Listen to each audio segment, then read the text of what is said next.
Hello students, तो स्वागत करती हूँ आपका आज की इस क्लास में। चलिए, क्लास जो है वो सीटेट पेपर नंबर 2 के लिए बहुत important topic Indus valley civilization यानी कि सिंधु घाटी सभ्यता।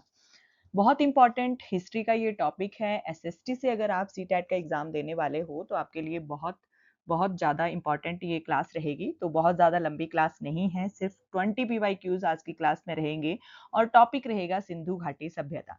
इस टॉपिक से जितने भी क्वेश्चंस सीटेट के एग्जाम में पूछे गए हैं वो सभी क्वेश्चन आज की क्लास में रहेंगे। तो क्लास बहुत इंपॉर्टेंट है, प्लीज बीच में स्किप बिल्कुल मत कीजिएगा, क्लास को एंड तक जरूर देखिएगा। चलिए शुरू करें क्लास। लेकिन क्लास शुरू करने से पहले मैं आपको बता दूं कि अगर आपने अभी तक चैनल को सब्सक्राइब नहीं किया है या फिर आप चैनल पर नए आए हो तो प्लीज चैनल को जरूर सब्सक्राइब कर लीजिए और क्लास को शेयर भी जरूर कीजिए अपने फ्रेंड्स के साथ। बाकी क्लास को लाइक भी जरूर कर दें। चलिए देखते हैं हमारे क्वेश्चंस। तो फर्स्ट नंबर जो है क्वेश्चन का वो है कि सिंधु घाटी सभ्यता का सबसे बड़ा नगर कौन सा है। ये टॉपिक इतना इंपॉर्टेंट है कि इस टॉपिक से रिलेटेड सीटेट के हर एग्जाम में कोई ना कोई क्वेश्चन जो है वो पूछा ही जाता है। तो सबसे बड़ा नगर बताना है, ठीक है, कौन सा जो सिंधु घाटी सभ्यता का जो सबसे बड़ा नगर था वो कौन सा था। अच्छा, यहाँ पर हड़प्पा आता है, ये भी सिंधु घाटी सभ्यता का नगर है। मोहनजोदड़ो, राखीगढ़ी और धोलावीरा, ये चारों ही जो है वो सिंधु घाटी सभ्यता से रिलेटेड जो है वो नगर है, ठीक है।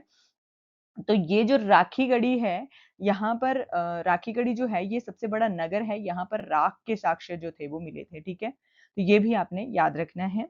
नेक्स्ट आता है धौलावीरा। धौलावीरा किस राज्य में स्थित है। जो ये जो धौलावीरा है ये गुजरात में स्थित है, ठीक है।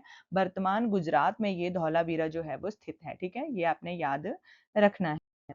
नेक्स्ट हमारा क्वेश्चन आता है लोथल। लोथल बहुत इंपॉर्टेंट एक सिंधु घाटी सभ्यता की बंदरगाह है, ठीक है। डॉकयार्ड है ये। तो ये किस कारण से प्रसिद्ध है। ये जो है ये गोदी यानी कि डॉकयार्ड है, यानी कि ये जो है एक बंदरगाह है, ठीक है। लोथल जो है ये बहुत फेमस है इसलिए क्योंकि ये एक बंदरगाह है, ठीक है। नेक्स्ट आता है कि सिंधु घाटी जो सभ्यता है उसके लोगों का प्रमुख व्यवसाय क्या था। उनकी आपने ऑक्यूपेशन बतानी है कि जो सिंधु घाटी सभ्यता के लोग थे वो किस प्रकार का मतलब उनका व्यवसाय रहता था। वो क्या करते थे, वो क्या वो पशुपालन करते थे, क्या वो कृषि करते थे, व्यापार एवं कृषि दोनों करते थे या फिर शिकार करते थे। तो ये जो सिंधु घाटी इंडस वैली सिविलाइजेशन जो थी उसके जो लोग थे वो क्या व्यवसाय करते थे, वो व्यापार करते थे और कृषि करते थे, ठीक है। कृषि करते थे और व्यापार करते थे। व्यापार करने के लिए उनके पास जो था वो मतलब कि जैसे कि फसलों का व्यापार भी करते थे, वो पशुओं का व्यापार भी करते थे, ठीक है। तो हर तरह का व्यापार का ये व्यवसाय जो थे वो करते थे यहाँ के लोग। और कृषि बहुत इंपॉर्टेंट है, कृषि बहुत ज्यादा करते थे, ठीक है। तो ये टॉपिक मतलब ये वाला क्वेश्चन भी बहुत इंपॉर्टेंट है। चलिए नेक्स्ट क्वेश्चन देखते हैं। नेक्स्ट है कि सिंधु सभ्यता के घर मुख्यतः किस से बनाए जाते थे। तो मतलब कि किस चीज से बनाए जाते थे वो, क्या वो लकड़ी के घर होते थे, क्या वो पक्की पक्की ईंटों के घर होते थे, क्या वो पत्थरों से बने होते थे या बांस से बने होते थे। तो ये जो घर हैं, ये जो सिंधु घाटी सभ्यता है यहाँ के घर जो थे ये मुख्यतः जो थे वो पक्की ईंटों से बने हुए थे, ठीक है। पकी हुई ईंटों से ये घर जो थे वो बने हुए थे, ठीक है। तो बहुत ज्यादा मतलब कि इसीलिए इसको एक नगरीय सभ्यता भी कहा जाता है, ठीक है। क्योंकि यहाँ के घर जो थे वो पक्की ईंटों से बने हुए थे। बहुत बड़े बड़े स्नानागार भी इस सभ्यता में मिले हुए हैं। मोहनजोदड़ो में जैसे विशाल स्नानागार मिला हुआ है। तो ये जो थे ये बहुत ज्यादा इंपॉर्टेंट थे कि यहाँ के घर जो थे वो पक्की ईंटों से बने हुए थे। और यहाँ का जो घर थे वो वहां पर पानी का बहुत अच्छी निकासी का बहुत अच्छा प्रबंध था, ठीक है। तो सिंधु घाटी के जो घर होते थे ना वहां पे पानी की निकासी का उनके द्वारा बहुत अच्छा प्रबंध किया गया था। ये क्वेश्चन आपने जरूर नोट कर लेना है अगर आप नोट्स बनाते हो तो। चलिए नेक्स्ट क्वेश्चन देखते हैं। नेक्स्ट है कि सिंधु सभ्यता यानी कि सिंधु घाटी सभ्यता की लिपि कैसी थी, ठीक है। तो सिंधु घाटी सभ्यता की क्या लिपि जो है वो पढ़ी जा चुकी है, केवल संस्कृत में थी या अब तक अपठित है या ब्राह्मी लिपि में थी। तो सिंधु घाटी की सभ्यता की जो लिपि थी वहां की वो अभी तक अपठित है, यानी कि किसी के भी द्वारा वो लिपि जो है वो अभी तक पढ़ी नहीं गई है, ठीक है। बहुत ज्यादा वैज्ञानिकों के द्वारा इतिहासकारों के द्वारा प्रयास किए जा रहे हैं कि इस लिपि को पढ़ा जा सके, लेकिन अभी तक कोई भी ऐसा व्यक्ति नहीं है जिसने इस लिपि को जो है वो पढ़ा हो, ठीक है। तो ये अभी तक जो है वो अपठित है, ये आपने याद रखना है।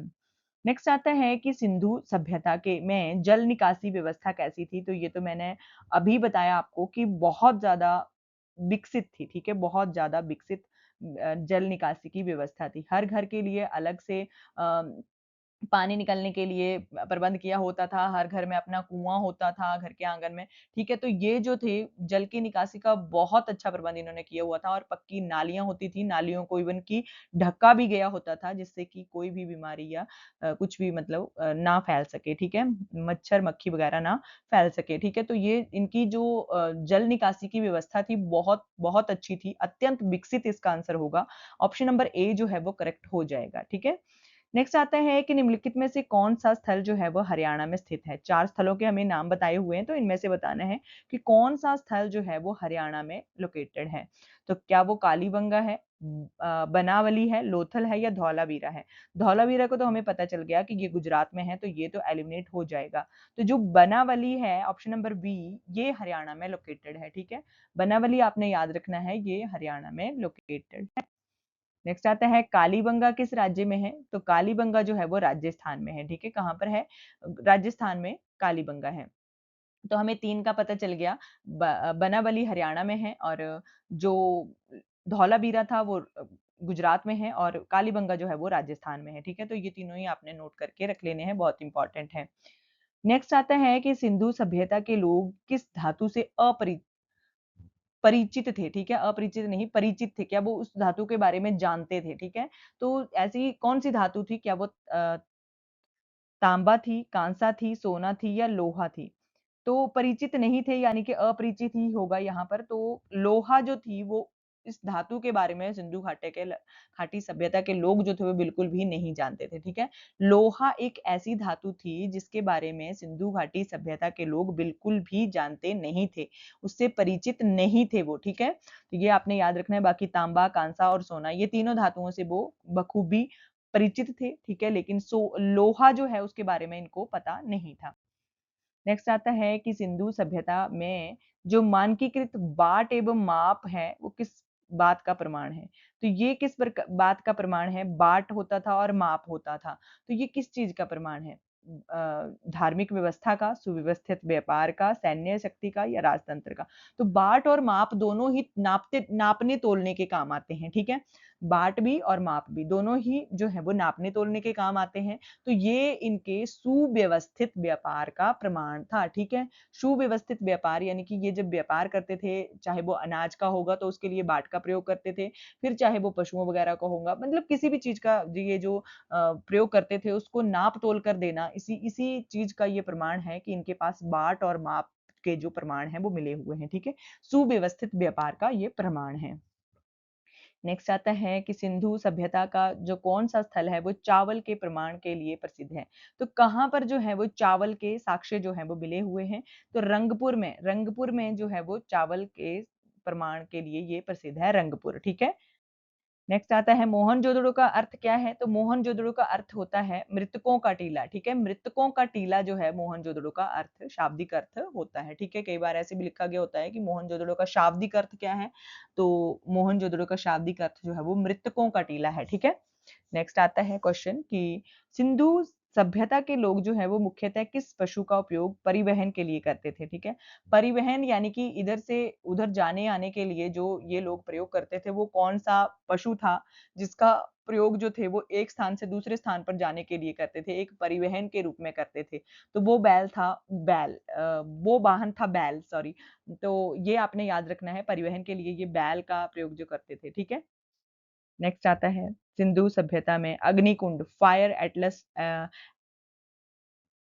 अल्टार्स जो थे वो किस स्थान पर प्राप्त हुए हैं? तो ये जो अग्निकुंड प्राप्त हुए हैं ये कालीबंगा में प्राप्त हुए हैं, ठीक है? बहुत बड़े-बड़े अग्निकुंड जो प्राप्त हुए हैं वो सिंधु घाटी के कालीबंगा नामक स्थान पर प्राप्त हुए हैं और इस ये जो कालीबंगा है इस शब्द का अर्थ भी आपसे पूछा जा सकता है। तो काले रंग की चूड़ियाँ इसका अर्थ जो है वो होता है, इसका शाब्दिक अर्थ जो है वो काले रंग की चूड़ियाँ होगा। नेक्स्ट है कि सिंधु सभ्यता का कौन सा स्थल जो है वो मृतकों यानी कि मनकों यानी कि वीड्स के निर्माण के लिए प्रसिद्ध था। ठीक है, तो वीड्स के निर्माण के लिए जो प्रसिद्ध था वो था चहुंदड़ो। ठीक है, चहुंदड़ो जो था वो यहाँ पर जो था वो बीड्स का निर्माण जो था वो होता था, मनकों का निर्माण जो था वो होता था। नेक्स्ट आता है सिंधु सभ्यता की अर्थव्यवस्था मुख्य रूप से किस पर आधारित होती थी? तो अर्थव्यवस्था किस रूप पर आधारित होती थी? कृषि और व्यापार, क्योंकि यहाँ के लोगों का व्यवसाय ही कृषि और व्यापार था, तो यहाँ की अर्थव्यवस्था भी टोटली जो डिपेंड करती थी वो कृषि और व्यापार पर ही डिपेंड करती थी। नेक्स्ट आता है कि निम्नलिखित में से कौन सा सिंधु सभ्यता का प्रमुख बंदरगाह नगर था? तो कौन सा था प्रमुख बंदरगाह नगर? लोथल था। ठीक है, ये तो मैंने आपको बता दिया कि लोथल जो था वो बहुत फेमस डॉकयार्ड था सिंधु घाटी सभ्यता का। ठीक है, नेक्स्ट हमारा क्वेश्चन है कि सिंधु सभ्यता के अधिकांश नगर जो हैं वो किस नदी तंत्र के किनारे बसे हुए हैं? तो बहुत सारे नगर जो हैं वो सिंधु एवं उसकी सहायक नदियों के आसपास ही बसे हुए हैं। ठीक है, सिंधु नदी और उसके आसपास जो भी उसकी सहायक नदियां हैं उनके आसपास ही ये जो बहुत सारे इसके नगर हैं वो बसे हुए हैं। ठीक है, तो ये आपने याद रखना है। नेक्स्ट आता है कि सिंधु सभ्यता के नगरों की सबसे प्रमुख विशेषता क्या थी? तो सिंधु सभ्यता के जो नगर थे उसकी प्रमुख विशेषता ये थी कि सुनियोजित नगर नियोजन था ये। ठीक है, टाउन प्लानिंग इनकी बहुत अच्छी थी। ठीक है, ये इनकी सबसे बड़ी कैरेक्टरिस्टिक्स थी कि इनकी जो टाउन प्लानिंग थी, इनकी जो नगर नियोजन योजना थी वो बहुत ज़्यादा अच्छी थी। ठीक है, तो जैसे कि मैंने आपको बताया कि पानी की निकासी का बहुत अच्छा प्रबंध था यहाँ पर, जो इंडस वैली है, ठीक है, वहाँ पर। और यहाँ पर जो था वो पक्की ईंटों के घर बने होते थे। यहाँ पर जो है वो जो लोहा था उस धातु से ये अपरिचित थे। ठीक है, व्यापार करने के लिए ये जो थे वो बाट और माप रखते थे। ठीक है, और परिवहन के लिए इन्होंने बैल का प्रयोग किया था। एक तरह से रिवीजन हो रहा है हमारे सभी क्वेश्चंस का। ठीक है, तो परिवहन के लिए ये बैल का प्रयोग करते थे, लोहा धातु से बिल्कुल अपरिचित थे। ठीक है, धौलावीरा जो है वो राजस्थान में लोकेटेड है, सॉरी गुजरात में लोकेटेड है। ठीक है, तो ये सभी क्वेश्चंस आपने लिख के रख लेने हैं अपने पास और याद रखने हैं। ठीक है, एग्जाम के पॉइंट ऑफ व्यू से बहुत इंपॉर्टेंट 20 क्वेश्चंस हमने इस टॉपिक से पढ़ लिए हैं। तो चलिए मिलते हैं नेक्स्ट क्लास में। बाकी चैनल को जरूर सब्सक्राइब कर लीजिए अगर आप पहली बार आए हो। बाकी क्लास को शेयर भी जरूर कर दीजिए। मिलते हैं नेक्स्ट क्लास में। Thank you for watching.